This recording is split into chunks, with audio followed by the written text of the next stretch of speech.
Et le résultat de tout cela, je vous donne quelques chiffres, la dette mondiale passe de 225% en 2018 à 256%. Les USA, vous l'avez lu avant-hier et hier, la ministre du Trésor, secrétaire d'État, parle de risque systémique, de risque de défaut de paiement, qu'il faut relever pour la fin de la dette, et puis que les États-Unis vivent à crédit. C'est eux qui le disent, hein, c'est pas le chercheur que je suis. Le taux colossal est de 137%. La France passe de 98% à 122%, certains vous diront 114,7%. Je ne vais pas rentrer dans le débat de spécialistes que nous fournissons, entre la capacité que vous avez d'évoquer, d'enlever, de soustraire, peu importe. Le débat, c'est que depuis 1949, la France n'a pas connu une catastrophe financière de cet ordre-là. De ce niveau, c'est dire la difficulté. L'Espagne n'est pas épargné, la Belgique, l'Angleterre. Le Japon est à 266%. Voilà une puissance, vous allez voir les déséquilibrages. Lire le monde, c'est quoi? Est-ce que c'est le monde qu'on me présente? Est-ce que c'est la fiche que me donne Netflix ou que me donne telle télévision? Ou est-ce que je suis médecin, je suis radiologue, j'ai une échographie et je vais tenter d'évaluer le système? Là, c'est différent. Et donc, vous avez le deuxième pays le plus endetté au monde, c'est le Japon. La dette publique par habitant en Russie est de 2475 par habitant. La dette publique de l'Union européenne en moyenne, écoutez bien, 1475, 26 951, 27 000. Faites le compte. Plus de 20 fois plus. Et donc la Chine est le premier créancier au monde et les États-Unis le premier débiteur au monde. Donc Pékin détient la dette, regardez la cartographie de la dette dans le monde, si ça doit flatter votre nationalisme, regardez la place de l'Algérie, blanc comme neige sur le bas de la dette. Et les grands amis, les gens, Paul Tucker, ex-vice-gouverneur de la banque, ce qui est important dans des contextes pareils, y compris à l'échelon international, c'est quand vous faites des investigations, il est plus utile que vous souleviez des concepts ou des chiffres qui sont de ces espaces-là, des personnalités de ces espaces, pour qu'il n'y ait absolument aucune contestation à votre analyse. Regardez ce que dit l'ancien vice-gouverneur de la Banque d'Angleterre. Il y aura une nouvelle crise, je ne sais pas quand, mais ce dont je suis sûr, c'est qu'elle pourrait être un événement dramatique pour notre style de vie, pour la démocratie et les valeurs libérales. Donc c'est pas moi qui le dis. Que dit Adair Turner, l'ex-président de l'autorité de régulation financière britannique? L'économie mondiale est menacée par la dette. En fait, l'endettement représente le véritable danger de l'Europe. Bon, pour regarder le fromage de la dette, regardez ce que détient la part de la dette que détient la Chine sur les États-Unis, la part que détient le Japon. La Chine, et encore, c'était plus que ça, ça a été réduit. Plus de 18% de la dette américaine est un emprunt chez les Chinois.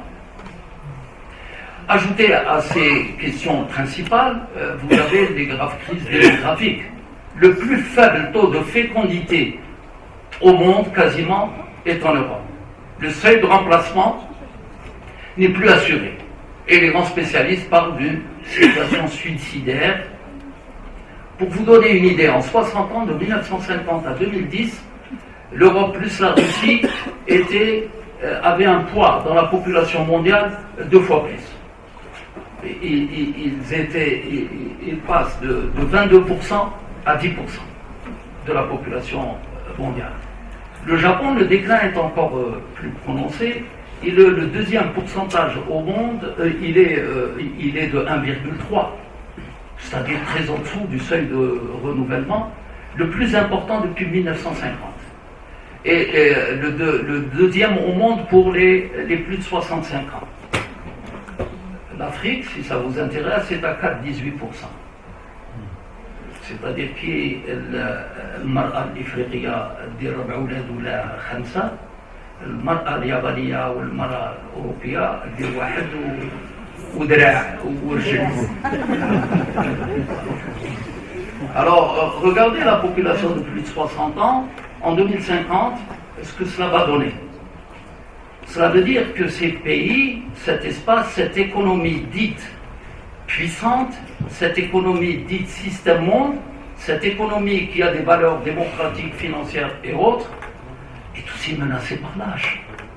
Parce que le poids de la production est lié au vieillissement, il est lié à l'âge. Et donc vous allez avoir un bassin de l'emploi africain absolument incroyable qui va inverser toute la géopolitique mondiale et qui l'inverse, comme je viens de le dire, dès à présent, la tendance est déjà lancée. Et donc, fin de cycle des modèles fondamentaux, mais ce qui nous intéresse, alors très rapidement, les modèles fondamentaux, parce que le défi de l'humanité, le défi du monde, parce qu'il y a un système de gouvernance qui avait ses avantages et ses inconvénients, mais il gérait les nouveaux process, la nouvelle technologie, les nouvelles visions, et il y avait un process. Tout cela est remis en pause. Modèle énergétique saturé, modèle industriel polluant, modèle agricole qui tourne le dos à l'écologie, insécurité alimentaire, modèle alimentaire contesté, gestion des ressources graves, l'équilibre écologique de la biodiversité totalement menacé. C'est-à-dire que ce monde n'est pas menacé uniquement militairement, politiquement, j'ai mon point de vue, tu as l'autre. Notre planète, celle sur laquelle nous sommes tous, est absolument menacée, et donc nous devons partager les mêmes préoccupations. Nous ne sommes pas porteurs d'une identité conceptuelle. Chacun, الواحد عنده مفاهيم على حسب الوطنية نتاعو. هذه الكرة الأرضية رانا مشاركين كلنا فيها. واش انتم راكم ديروا عليها؟ كيف راكم تسيروا الأمور؟ ما هما الأهداف؟ شاركونا. وإذا ما شاركتوناش احنا نندمجوا، احنا ناخذوا حقنا في هذه الشراكة، في هذه النظرة، والنخبة نتاعي تهتم بالأمور الحقيقية. ما يدفعونيش الأمور الهامشية. التمييع الديمقراطي شيء، القوة الديمقراطية شيء آخر. وهذه من بعد نتكلموا عليها إذا كان ممكن في الأنظمة في الحوار، هذا الشيء تغير، وإنما جو آخر دخل في هذا العالم. Pour vous démontrer cette architecture sous tous ses angles, et parfois que ne mesurent pas mes amis occidentaux, on en parle avec les plus avisés.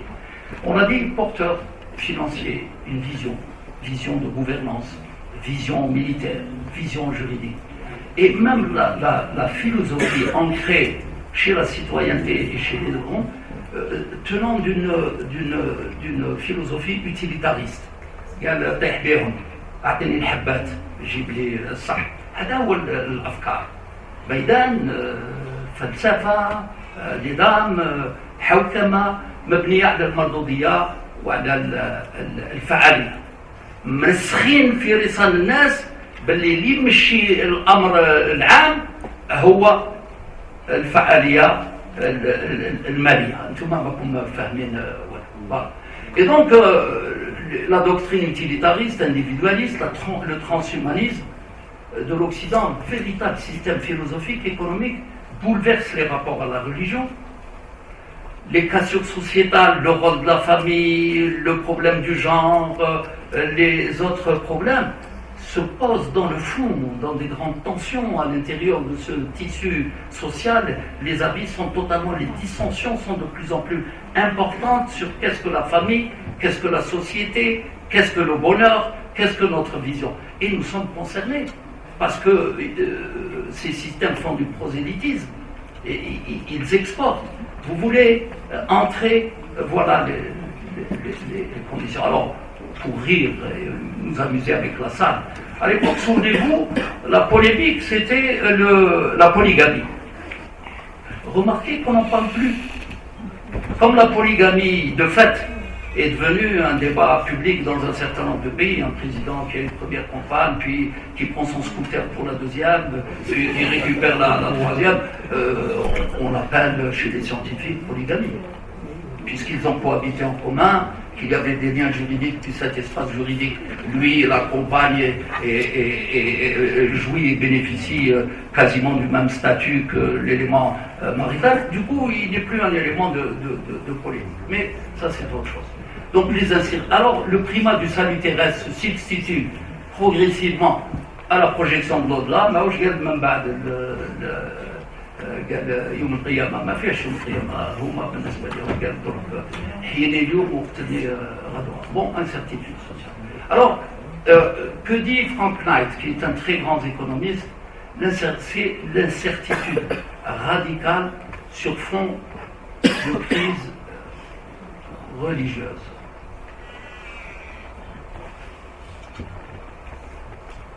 Alors, je me suis permis la tentation de quelques citations.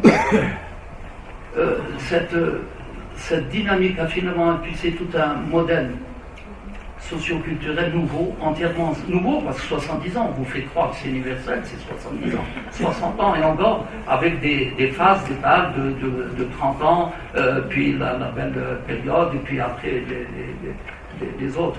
Et donc, entièrement centré sur la consommation, qui est devenue une véritable valeur. Cette démarche qui a pris la dimension d'une véritable schizophrénie collective, une fuite en avant devenue vitale, une attitude culturelle forte. Vous pesez ce que vous pouvez acheter. Vous avez une belle voiture, vous avez beaucoup de frigidaires, donc vous êtes un notable, vous êtes quelqu'un de bien. Les systèmes des valeurs totalement inversés. Alors, que dit le pape? Maître de l'espace catholique. L'ambition, et il cite un ancien catholique de siècles avant. L'ambition sans retenue de l'argent qui commande, parce que cette ambition répandrait, selon lui, l'odeur du fumier du diable. Il traite le système financier et économique de fumier du diable. Ce n'est pas un militant tiers-mondiste qu'il dit, c'est le pape. Alors, une citation d'un philosophe arabe que j'ai trouvé extrêmement magnifique, mais des siècles avant. Il vous dit: l'argent cache l'insignifiance des hommes comme le torrent boueux cache les racines vermoulues des arbres. Alors ça, pour clôturer ces questions du système, sa domination, sa philosophie, ses visions, les menaces, les tendances, mais tous ces bouleversements, ces fragmentations, l'émiettement de la pensée politique, parce que la pensée politique a perdu de sa qualité. Vous écoutez les espaces internationaux, vous écoutez des dirigeants, et vous êtes vous-même sidéré, atterré par le niveau des débats politiques. C'est le foulard. La qualité du tissu du foulard, ils n'y sont pas encore, mais ils y vont. Si c'est un foulard en soie, avec une petite note, ceci peut-être que c'est bien. C'est plus les grandes questions de la planète. C'est plus la dénatalité. C'est plus le process technologique. C'est plus quelle planète on doit avoir ensemble. Et on nous assène ces débats constamment comme des débats hautement politiques. Alors moi je dis à mes amis, mais où est-ce que vous allez? Est-ce que vous vous rendez compte? Est-ce que votre intérêt stratégique, vous le visionnez? C'est un vrai débat. Et puis maintenant, c'est partagé dans le monde. La citoyenneté se réalise dans la défiance, dans le monde entier. Je suis citoyen si j'ai une capacité critique, si j'ai une capacité de défense, si j'ai une capacité de remettre en cause.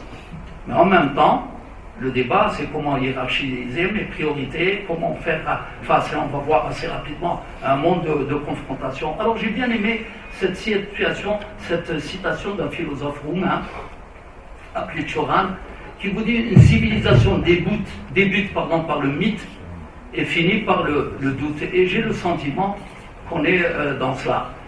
Concrètement, ce monde qui s'inverse, c'est quoi? Est-ce que c'est une déclaration de quelqu'un, ou est-ce que c'est une réalité économique, financière, intellectuelle, sociologique, etc. Ah ben, regardez, démonopolisation. Avant, ce monde avait le monopole quasiment de la dissuasion nucléaire en dehors de la Russie. Puis la Chine l'acquiert, et puis donc l'Iran y prétend, la Turquie y prétend, l'Inde l'acquiert, le Pakistan, la Corée du Nord. La Chine, c'est en 10 ans 380% de sa part dans le commerce international. Vous vous rendez compte? Son poids passe de 3,69 à quasiment 10% en 10 ans, de 2000 à 2009. La population de la Chine, l'augmentation, c'est bien, la population Chine, Inde, Brésil, c'est 460 millions. L'augmentation seulement, les enfants nés, etc. C'est l'équivalent, c'est plus grand que la population européenne totale. Plus que toute la population européenne.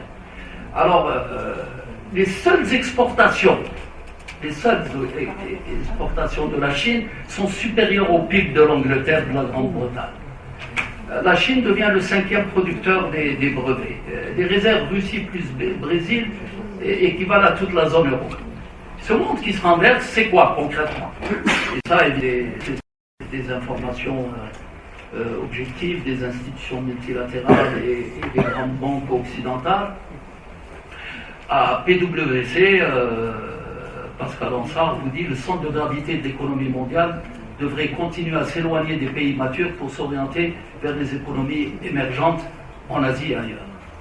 En 2050, le E7, Chine, Inde, Brésil, Indonésie, Mexique, Russie, Turquie, auront le PIB mondial de plus de 50%.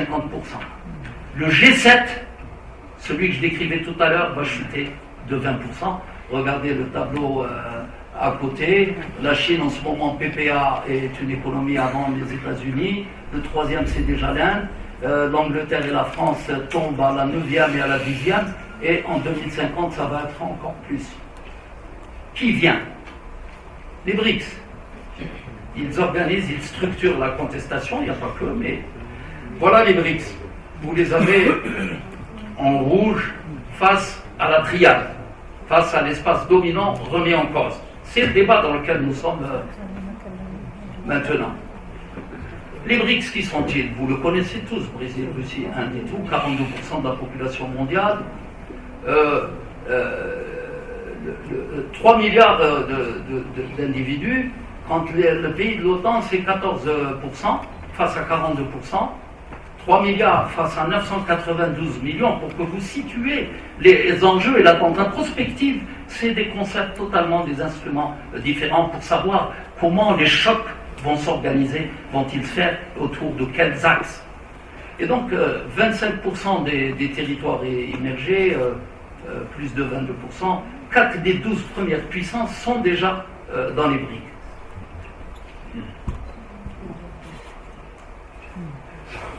Alors, la confrontation actuelle, et on reparlera, l'Ukraine, qu'est-ce qu'il y a derrière, ordre dominant contre nouveau monde, en abrégeant de façon assez lapidaire, même si c'est plus compliqué que cela. Donc, les contestataires se structurent, pour faire face à l'architecture du système monde, avec un ordre considéré comme hégémonique. Ils créent une banque de développement avec des fonds de réserve communs, que vous avez évoqué, évolué, et ils commencent à détenir, ils ont compris ce qu'on appelle les marqueurs de la puissance, les forums. J'organise des forums pour diriger la pensée. Je vous invite. Puis je vous dis, voilà, l'élément référentiel. Alors, ils ont compris que le forum est un espace d'influence, un espace de promotion des visions, de la conception du monde, et ils le font. Et leurs propres agences de notation, les bases de données, les rapports, les indicateurs. Et puis, les stratégies sur lesquelles on pourra revenir dans le débat, stratégie de la route de la soie, qui, dans le fond, je l'ai dit à mes amis occidentaux, vous ne comprenez rien. Parce que l'espace occidental est dans l'enfermement conceptuel, intellectuel, et que sa capacité à lire le monde est totalement réduite maintenant. Il comprend donc de moins en moins, il apprend de moins en moins de langues, il essaye de se payer. Le chinois parle l'arabe, parle le français, parle l'anglais, parle ceci. Le centre du monde, où ce qu'il était, n'estime plus devoir faire cet effort. Et puis ils ont leur logique, ils vous disent, les inversions qui se passent en Afrique de l'Ouest, moi je vais vous dire qui c'est. C'est un problème de Poutine, un problème de la France. Oui, mais vous, les opinions qui venaient, les élites qui venaient, avec votre vision, une base qui s'était élargie, combien de milliers d'étudiants, de cadres, vous avez une autre vision des choses. Est-ce que nous pouvons la partager avec l'espace culturel européen et leur dire est-ce qu'on peut se regrouper et dire quelle est la stratégie. Est-ce qu'on peut monter un partenariat? Est-ce que nous pouvons ensemble? Ou est-ce que vous avez uniquement des idées à nous suggérer de façon relativement impérieuse? Et donc les Chinois, que font-ils? Ils structurent la périphérie géographique et intellectuelle. Ils fabriquent les concepts, les logiques, eux et les Russes, en disant voilà la réalité des choses qu'on veut. Et donc, ils vont prendre les Balkans en Europe, le sud de l'Europe, et il a les infrastructures, le port de Pirée, au Portugal, je veux dire, c'est une réalité. Déjà, l'Asie, l'Eurasie, ça on en reparlera dans le débat. Et donc, ça n'est pas uniquement pour vendre de la marchandise. Le Chinois a compris que le système monde que je vous ai décrit, pour lui faire face, il faut un autre monde.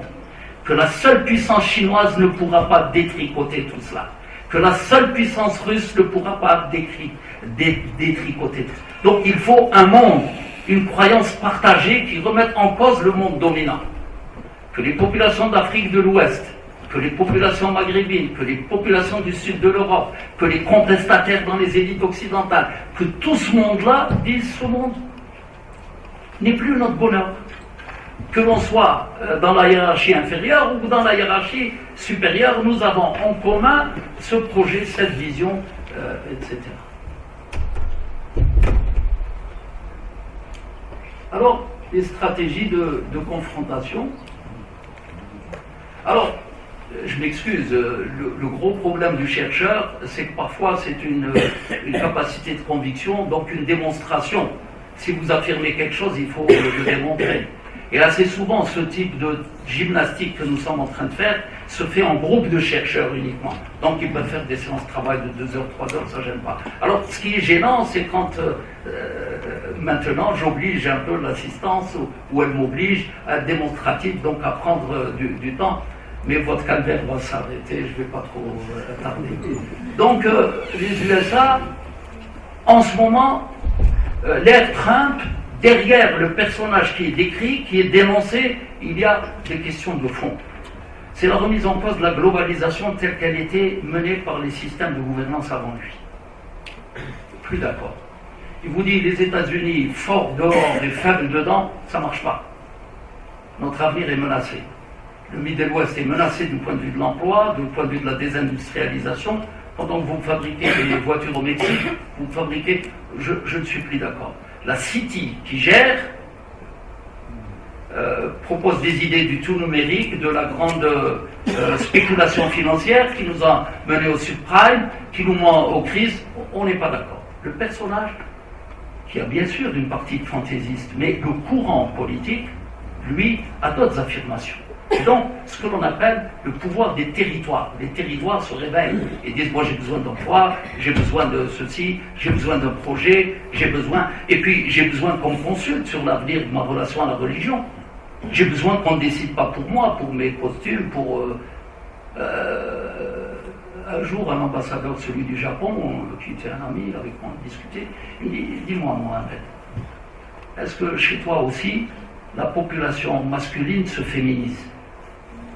Non, c'est pas du folklore, c'est une question de fond qu'il évoquait, que le japonais évoquait. Non, c'est dire que l'ensemble de ces systèmes ont des répercussions fondamentales sur les approches sociologiques, anthropologiques, sur la vision de la société, etc. Et donc, remise en cause, et les États-Unis se préoccupent de réaffirmer leur leadership.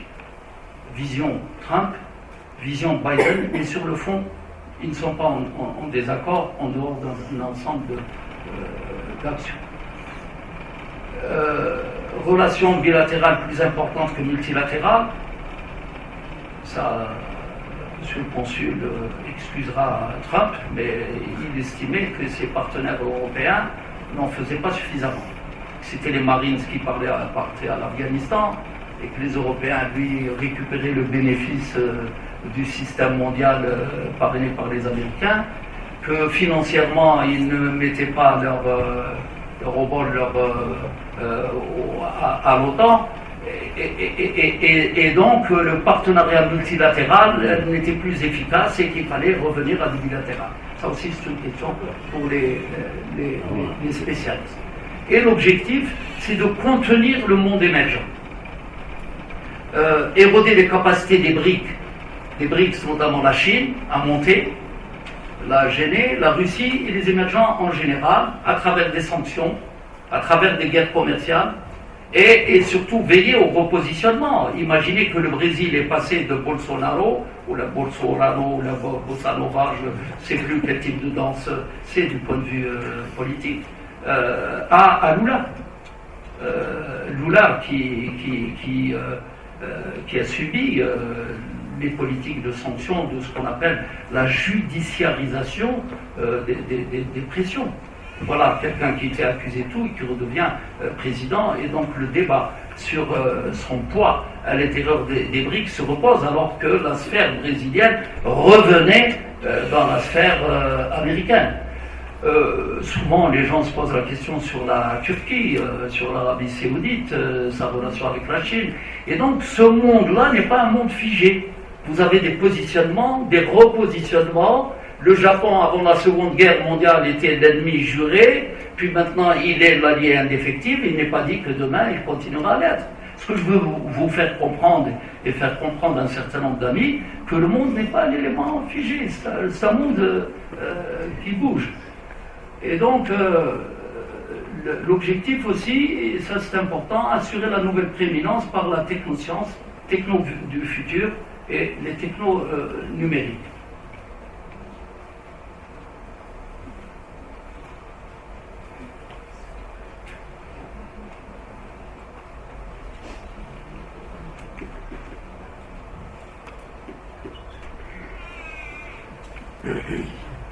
Donc, la deuxième grande conclusion que nous allons tirer ensemble, c'est que cette confrontation entre un monde dominant et un monde qui vient se fait dans la période actuelle transitoire, qui va être très dure, terrible, pour nous et pour un ensemble de populations, pour la population syrienne, pour la population ukrainienne, pour la population libyenne, pour la population ivoirienne. Ça va être terrible parce que ces mondes ces systèmes qui s'affrontent, et nous y sommes, qu'on le veuille ou non, le font à travers des actions concrètes, armées, militaires, commerciales, financières, conceptuelles, idéologiques, philosophiques, où des tissus sociaux à l'intérieur se combattent eux-mêmes, ne sont pas d'accord, sont divergents. À l'intérieur du tissu européen, les uns sont pour le mariage pour tous, les autres font une manifestation terrible contre le mariage. Ce que je veux dire, c'est que c'est des débats complexes et des situations extrêmement difficiles. La redistribution des cartes est déjà engagée. Et donc, une des options aussi de ce monde dominant, notamment américain, la pensée américaine, c'est de rechercher la suprématie numérique. Technosciences, on va le voir très rapidement, Big Data, l'économie réalisée, hyper connectée. Et il se trouve que la triade, on l'a dit tout à l'heure, c'est 1 milliard de personnes. Et que la Terre actuellement, c'est 7 milliards. Et donc gérer 1 milliard, d'accord, par une économie dématérialisée, mais les 7 autres milliards. Trump a contesté parce que le Middle West n'y était plus. Et vous avez eu des débats terribles et les États-Unis sont secoués en ce moment par ces graves divergences. Ça veut dire qu'à l'intérieur de la pensée américaine, de l'économie américaine, de la gestion américaine, vous avez des visions différentes qui s'affrontent. Ça veut dire que les concepteurs de cette situation ne l'ont pas garanti leur stratégie à l'intérieur de leur propre tissu, de leur propre espace. C'est dire que le débat est complexe. Alors, face donc ce que je l'ai dit, réduction des fractures de 7 milliards. La problématique pour les grands partenaires, c'est faut-il la géopolitique de puissance ou le partenariat? Faut-il que j'essaie de casser la Chine, que j'essaie de casser la Russie, ou que j'essaie de trouver des deals? Et dans le deal, faut-il que je donne une place dans la table de poker et de distribution de l'argent à la Chine, faut-il qu'elle vienne dans mon système, dans ma vision, dans ma répartition de l'argent et des intérêts du fromage, faut-il que je donne une part à la Chine et que j'amadoue à un moment X à la Russie et que je perpétue ce monde-là? Ou faut-il remettre en cause totalement cette démarche que les intellectuels occidentaux, une grosse partie, demandent et que les autres intellectuels du monde... Ça veut dire, voilà l'enjeu. L'enjeu, faut-il aller vers des nouveaux mondes? Faut-il perpétuer l'ancien en le réformant par des petites réformettes? Donc ça, c'est un premier débat. Alors, l'ascendant du futur, certains l'imaginent comment? Numérique, on l'a dit. Avant qu'il ne parte, Obama et son équipe a compris que la question du numérique, des semi-conducteurs, était une question cruciale. Ils ont décidé que ça devait être un secret d'État et que ça devait être un élément de confrontation majeure. Je surveille Huawei, les semi-conducteurs, la production, la 5G ne rentrera pas en Europe, ne rentrera pas en Occident, et je vais argumenter selon lequel il y a des risques d'espionnage. Donc j'admets le principe que ces systèmes espionnent, et qui espionnent y compris leurs propres concitoyens. Et il y a eu des scandales, comment on les appelle? Moi j'ai fait du latin, je ne sais pas, Pegasus, qu'est-ce que cela signifie exactement? Ça, une connotation latine, le fameux système israélien qui permet aux uns et aux autres d'écouter, y compris les présidents à l'intérieur du propre espace. Les alliés se sont écoutés entre eux, on a écouté Merkel, on a écouté Macron. Cela veut dire que le système des valeurs n'est pas un élément de cohérence éthique, c'est un élément de gestion des rapports de force. Alors, 80% de la capitalisation boursière est américaine. L'Union européenne, c'est 2%. Ce qui fait dire à Catherine Morin, sénatrice française, l'Union européenne est une colonie numérique des États-Unis. Les Chinois estiment leur objectif stratégique, c'est de combler le retard de la recherche. Et donc, ils ont 20% de la dépense mondiale sur ces questions-là. C'est incroyable. Ils ont 1 600 000 chercheurs d'une manière globale. Et donc, vous avez Huawei, vous avez donc... leur objectif, eux, c'est justement l'inverse. C'est ce monde délaissé, marginalisé, ils vont le numériser. Une des questions des stratégies des élites algériennes, même si on estime qu'elles n'existeraient pas.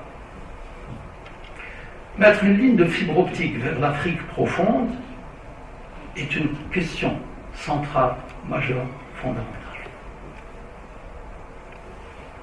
Le numérique, le tout numérique, est une stratégie aussi qui permette de contrôler, et on va voir chiffres à l'appui. Cela veut dire que si j'ai cette préoccupation stratégique, quelle est la société que je veux demain? Est-ce que c'est une société où il y a des respects de droits, ou est-ce que c'est une société où des intrusions sur quelque chose d'ordinaire, où on fabrique les opinions, où on fabrique... C'est une question qui se pose à nous tous. Et là, il n'y a plus de France, d'Algérie, d'Allemagne, des États-Unis, il y a l'humanité. Ça, c'est le débat, c'est le vrai débat. Notre faux débat est un débat conjoncturel qui va coûter encore des hommes et des femmes. Ceci étant, regardez, 90% des câbles sous-marins, c'est les USA, dans le numérique. 90% de la recherche Internet, c'est Google. 90%, c'est Google. YouTube, 1 milliard d'heures vidéo visionnées, plus que toutes les télévisions au monde. YouTube gère le monde. 1 milliard d'heures de vidéos. Facebook, plus de 2,7 milliards d'utilisateurs actifs mensuels. Les données récoltées, bien évidemment, permettent de comprendre. Pour que vous sachiez pourquoi les gens imaginent que le leadership va être numérique, comment je vais gérer, comment je vais manipuler, je vais assurer ma prééminence, le nouveau monde, c'est je récupère mon leadership par ce biais-là, il est contesté par les BRICS, il est contesté à l'intérieur de mon propre tissu, je vais me remettre en selle par ce biais. Pour que vous le sachiez, les GAFAM, c'est plus que tout le PIB du Japon. Les GAFAM, vous savez qui c'est. Et donc, les réactions, stratégie, confrontation, réaction. La Chine construit ce qu'ils appellent la muraille des Chines, la Russie Yandex. Il y a ce qu'on appelle les caps des BRICS entre l'Afrique du Sud, l'Inde et la Russie. La route de la soie, la projection, c'est de câbler en fibre optique et l'Asie, le Moyen-Orient, les Balkans et l'Afrique. Et la compétition sur les semi-conducteurs, vous l'écoutez tous les soirs à la télé, allez acharner, voilà ce qu'il y a derrière en réalité. Alors assez rapidement, les stratégies de chaque pays. Les États-Unis, on a dit revisiter la globalisation. Il y a une menace sur son leadership, la puissance économique est érodée, perte d'emploi par exemple dans le Middle West, je l'ai dit, le problème d'extraterritorialité, le problème de la faiblesse du système, l'endettement, l'éparpillement des forces militaires en Afghanistan, partout, stationnées en Europe, en Asie, ça devient un poids insoutenable, et sur le plan humain, et sur le plan financier, et sur le plan psychologique, sur le plan politique, puisqu'assez souvent, il est l'objet du débat des élections américaines, ça veut dire que c'est une question de fond. Et donc, le parapluie stratégique américain était trop coûteux pour les Américains au bénéfice des autres alliés, et ils estiment qu'il faudra, que ce soit Biden ou Trump, qu'il faudra le réviser, le revoir. Et chacun, Trump comme Biden d'ailleurs, ont choisi une stratégie dite d'agressivité. Cette stratégie d'agressivité, il faut que les alliés prennent conscience que ce que je leur donne. Il faut qu'ils jouent le jeu dans mes grandes stratégies mondiales. Quand je dis fermer à la 5G, fermer à la 5G chinoise. Quand je dis le Nord Stream ne passe pas, le Nord Stream ne doit pas passer. Quand je dis le gaz russe ne doit pas passer, quelles sont vos stratégies ne doivent pas passer.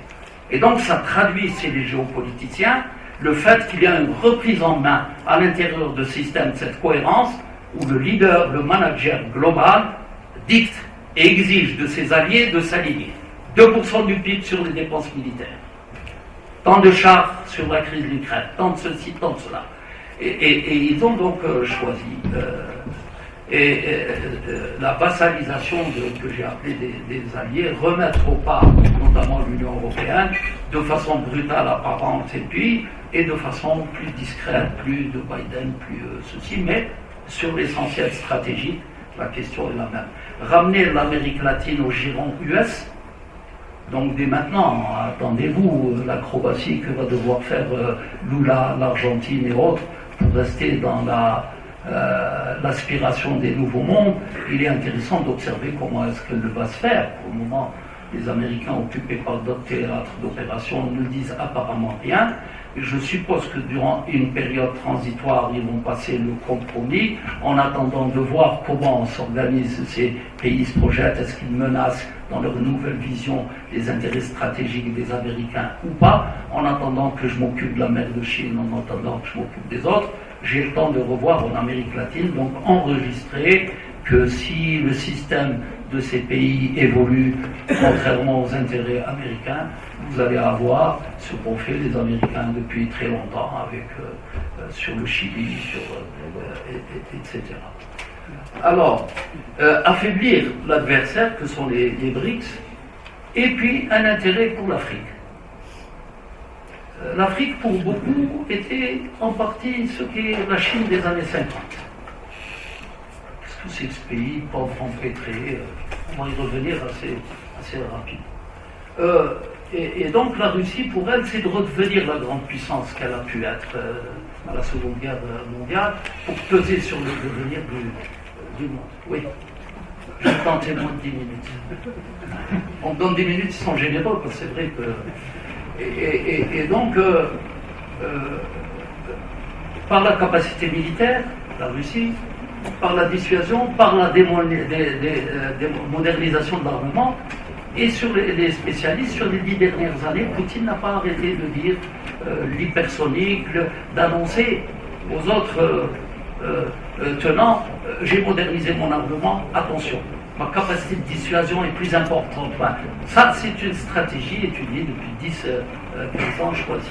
Une stratégie plus offensive, en Syrie, au Moyen-Orient, en Turquie, en Ukraine, les manœuvres en Antarctique, l'Amérique latine, stratégie énergétique, OPEP+, et alliance Iran-Chine, BRICS, présence au Moyen-Orient, en Afrique également, Afrique centrale, Afrique de l'Ouest, etc. La Chine, acteur essentiel, l'interdépendance économique mondiale, c'est notre schéma. Eux, ils sont totalement insérés à l'économie mondiale, intégrés, ils détiennent la dette sur les États-Unis, ils sont concurrents sur le numérique, ils sont une part importante sur le commerce international, etc. Et donc, stratégie au départ silencieuse, pérenne, économique, financière, technosciences. Éviter les confrontations prématurées. Ça fait 40 ans qu'ils gèrent leur puissance, leur montée en cadence, en évitant tous les grands affrontements idéologiques, politiques et ceci pour garder leur puissance.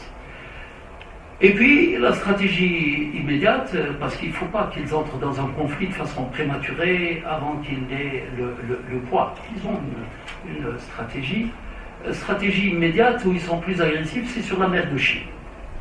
Parce que c'est leur évolution, c'est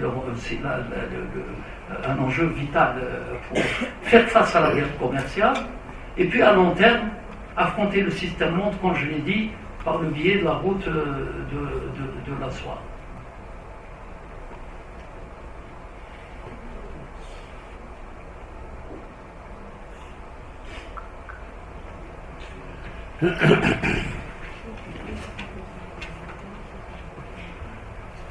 L'Europe, c'est un espace éclaté sur le plan des stratégies militaires des dépenses, sur le plan financier, beaucoup de divergences.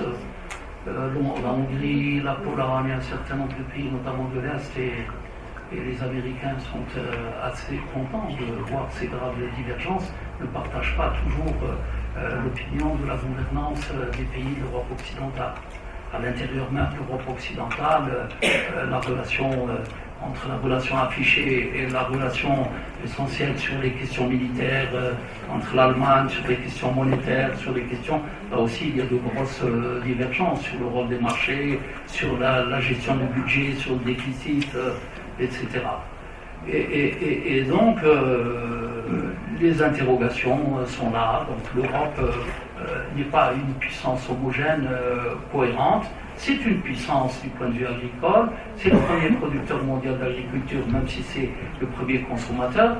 Elle a des capacités, mais elle a aussi des faiblesses en tant qu'espace cohérent. À l'intérieur, il y a évidemment un pays, et c'est autre chose. L'Allemagne, profil bas. Je ne dirais pas chinois, mais pas loin. Elle ne va pas sur le terrain de la stratégie militaire ouverte ou sur le débat géopolitique, géostratégique de façon majeure. Elle fait de façon plus discrète. Stabilité économique, capacité d'avancer technique qui assure un avantage commercial, mais préoccupée par la recomposition de son paysage interne. Les grands spécialistes ne vous en parlent pas suffisamment. Mais la cartographie politique en Allemagne est en train de changer de façon importante, à telle enseigne que Merkel, portée par une vague de vision, se retrouve totalement contestée et tout. Donc l'Allemagne, le débat va être ouvert sur un certain nombre de questions importantes. Relations critiques avec les USA, relations critiques avec la Russie, une prudence dans les relations avec la France, ne pas trop afficher et puis une offensive mesurée, discrète, mais réelle sur l'Afrique. La France, puissance qui estime que sa capacité commence à être érodée, que sa cohérence est menacée tant de l'extérieur que de l'intérieur, à cause de capacités financières, à cause d'un ensemble d'éléments, notamment les relations avec les alliés. Elle a été en difficulté au Moyen-Orient, puisque ses places fortes, c'était la Syrie et le Liban.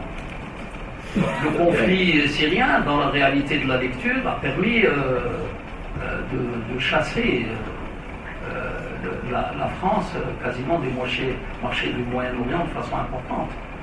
Elle était l'un des premiers en Irak. La guerre d'Irak a fait que Peugeot, que Bouygues, que réduisent l'intégralité de ces marchés.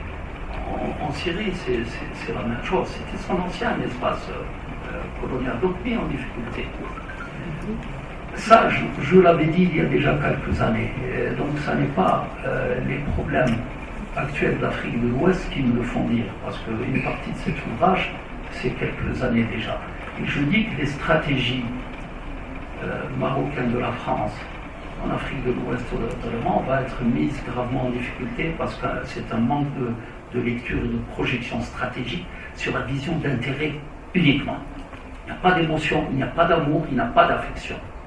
Est-ce que c'est la vision d'un tel truc algérien ou est-ce que je passe pour avoir une continuité territoriale pour gérer la relation entre l'Europe et l'Afrique commerciale et autres en garantissant bien sûr le Maroc qui est dans ma hiérarchie et dans ma vision et dans mon partage de stratégie qui accepte la hiérarchie mondiale, et puis le Sahara occidental qui est donc un élément de discontinuité territoriale pour accéder à mon Afrique de l'Ouest. L'ancien ambassadeur d'Allemagne, la dame qui était, me dit c'est l'ambassadeur, mais le conflit du Sahara occidental est gelé. Je lui dis, vous vous trompez. Si vous croyez définitivement gelé, en une journée, par les recompositions géostratégiques, tout peut changer.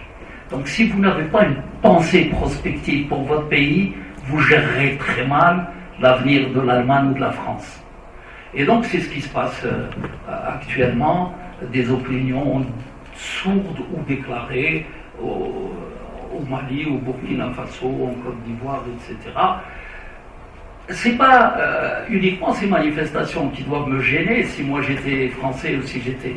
C'est est-ce que la définition de ma géostratégie est valable? Quand je vais chez le médecin et que j'ai un problème, le dos que je n'arrive pas à redresser, est-ce que c'est à cause de ma belle-mère ou de la cousine de ma belle-femme, ma femme, ou est-ce que c'est un problème de ma colonne vertébrale qui subit pour diverses raisons, notamment la démarche totale? C'est des approches totalement différentes. Quelles sont mes préoccupations en Afrique de l'Ouest? Qu'est-ce qui ne va pas? Qu'est-ce qui a changé? Quelles sont les cartes qui sont menacées? Donc la lecture, c'est pas que Brahim ou que Cissé ou que autre a changé d'avis. Non, le débat est plus important pour eux et pour nous. Et donc, beaucoup de difficultés à s'introduire, à définir des stratégies dans les grandes recompositions qui viennent, notamment pour la France et pas uniquement. Se sont menacés, y compris par la stratégie des alliés américains. Se sont menacés dans les compétitions en Afrique par la Chine, par la Russie, par l'Inde. Une capacité financière ébranlée, dette, déficit budgétaire et une innovation en panne. Pour faciliter le débat tout à l'heure, avant je montrerai d'abord ça, regardez la région de l'Ukraine. Ça, c'est ce qu'on appelle le système fluvio-maritime, qui passe de la Baltique, la mer Blanche de la Baltique, jusqu'à la mer d'Azov, jusqu'à la mer Noire, en passant par Marmara et autres. Premier élément. Deuxième élément, mer de Chine et l'intégralité des différents détroits, Bab el-Mandeb et autres. La géostratégie maritime, parce que c'est là le plus gros trafic du transport commercial international, de l'accès à l'énergie, il faut que je ne peux pas entrer en conflit nucléaire, mais comment éroder les puissances? Les grandes routes maritimes, je bloque, je me positionne. Donc l'Ukraine est cet enjeu. Maîtriser comment on dit, les bateaux qui permettent...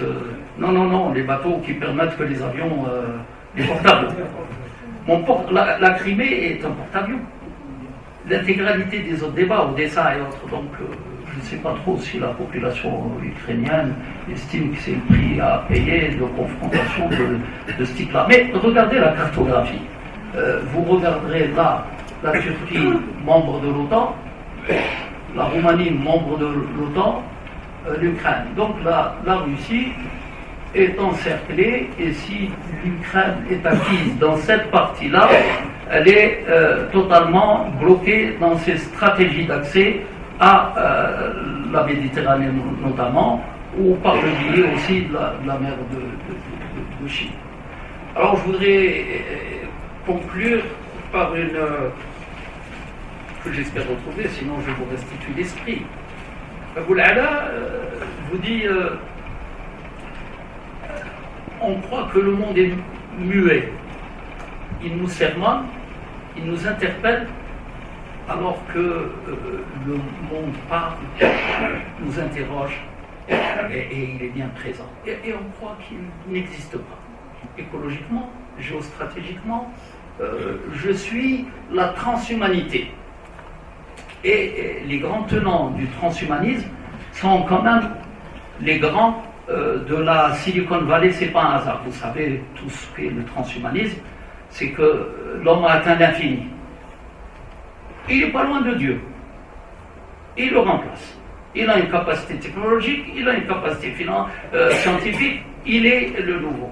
Et donc les laboratoires du transhumanisme qui proposent dans ces espaces américains le tout numérique, quand les autres disent non, il faut une autre vision de l'Amérique, sont des tenants du transhumanisme, qui collent totalement avec les grandes visions utilitaristes, individualistes. Donc dans l'affrontement que je viens de tenter avec vous de décortiquer, il y a toute une partie de la pensée humaine aussi qui s'affronte, qui se retrouve dans des choix extrêmement importants. Je m'excuse d'avoir été long et je vous remercie.